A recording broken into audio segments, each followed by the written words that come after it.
Dr. Zixthera had been the Galactic Confederation's leading xenopsychologist for over 3 centuries. Her crystalline form pulsed with the soft blue glow that indicated deep contemplation as she reviewed the files scattered across her bioluminescent desk. The irony wasn't lost on her. She who had once studied the minds of countless alien species now found herself seeking therapy for the trauma of studying just one, humans. It had started 5 years ago, when the Confederation first made contact with the species from the third planet of the Sol system. The initial reports had been promising. Humans seemed relatively primitive, bound by biological limitations and driven by simple chemical processes. The Council had assigned Zixthera and her team to conduct a comprehensive psychological analysis before formal diplomatic relations could begin.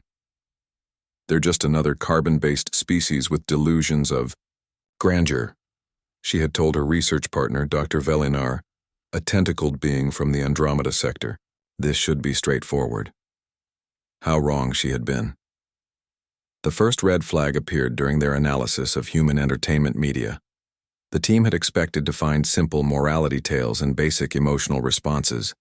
Instead, they discovered humans created fictional scenarios where they willingly subjected themselves to psychological torture for enjoyment. Horror movies, tragic literature, and something called true crime podcasts had left the research team in a state of bewildered terror. They watch other humans being killed for fun, Velinar had whispered, his tentacles trembling as he reviewed a film called Saw 7th. And then they rated on something called Rotten Tomatoes? But that was merely the beginning. As they delved deeper into human psychology, the team uncovered layer after layer of contradictory behavior that defied all known psychological frameworks. Humans, they learned, were simultaneously the most compassionate and most violent species they had ever encountered. They would risk their lives to save a single child, then carpet bomb entire cities. They created beautiful art while imprisoned in concentration camps, then turned around and built those same camps to imprison others. Dr. Zixthera's breaking point came when she studied human responses to existential crisis. Most sapient species, when confronted with the meaninglessness of existence, either developed strong religious frameworks or fell into species-wide depression. Humans did both simultaneously, then wrote jokes about it. "Look at this," she had said to her team, her glow flickering erratically with stress. When faced with the heat death of the universe, humans created something called absurdist humor. They laugh at their own cosmic insignificance while simultaneously crying about it. Then they go to work the next day and pay taxes. The research team had tried to maintain scientific objectivity, but human behavior kept breaking their instruments, both literal and metaphorical. Their empathy detectors overloaded when scanning humans who simultaneously loved and hated the same person. Their logic processors crashed when trying to analyze humans who knew smoking was deadly, but continued anyway, or who stayed in toxic relationships while giving excellent relationship advice to friends. Then came the discovery of human creativity, under pressure. The team learned that humans produce their greatest art, literature, and scientific breakthroughs during their darkest periods.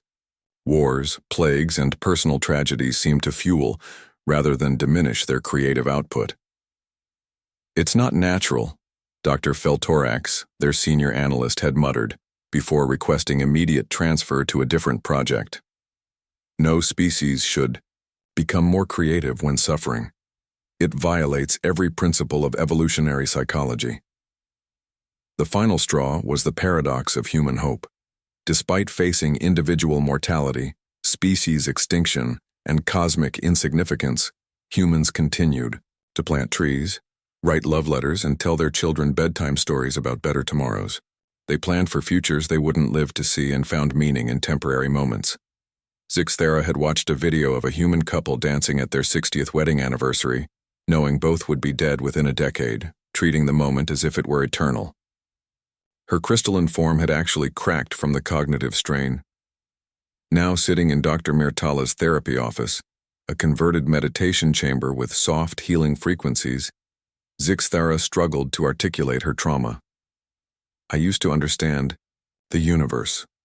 she told her therapist, her glow dim with exhaustion. Every species followed predictable patterns. Survival instinct, resource competition, social hierarchies. It all made sense. Then we met humans. Dr. Myrtala, a wise being from the Zen cluster, nodded encouragingly. Tell me about the humans.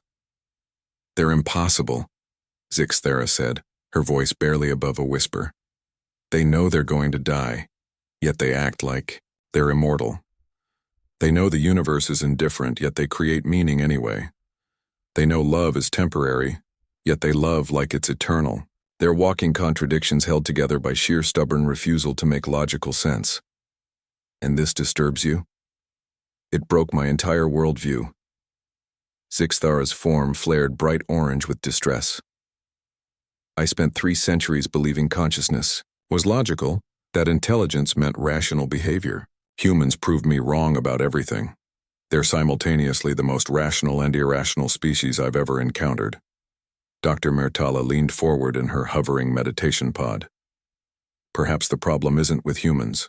Perhaps it's with your assumptions about what intelligence looks like. Zixthera considered this. You mean they're not broken? Perhaps, Dr. Myrtala suggested gently. They're the only species that's actually figured out how to live.